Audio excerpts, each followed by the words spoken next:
As you've just heard, my wife and I are the parents of 6 children. If you look closely at the screen, you'll also note something interesting about my family, and that is that my 6 children are all daughters. But this is Chanel with a couple of her friends in our kitchen goofing off, and Chanel's just turned 17. I was driving to work with her, and I could tell as she drove that she was not happy. It might have been the way that she revved through the 6 gears on her way to top speed in the 60 zone, and she just wasn't happy. And I commented, I said, Chanel, you seem like you're unhappy. And she rolled her eyes, and I said, I get a sense that you're unhappy with me. And she said, yes, Dad, I am. And I said, I'm so glad that you've told me that. Could you tell me why? She said, well, sure. Today I found out that 2 weeks ago all of my friends had a party and they didn't invite me, and I only just found out about it today. And when I asked them why they didn't invite me, they said, well, because it was the kind of party that Dr. Justin Coulson wouldn't have approved of. And for those of you for whom the penny didn't drop, I'm Dr. Justin Coulson.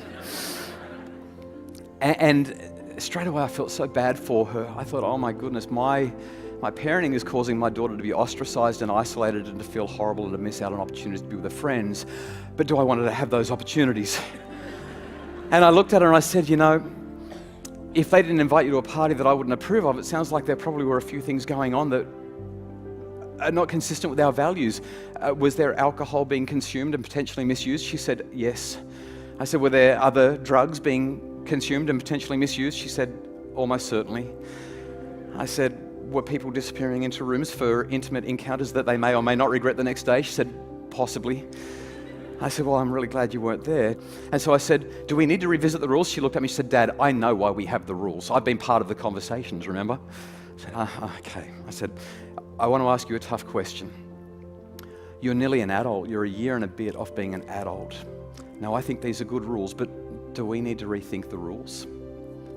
And then I waited and my heart pounded. And eventually she said, Dad, I don't like the rules. And my heart stopped. And I said, And I started to think of how to respond.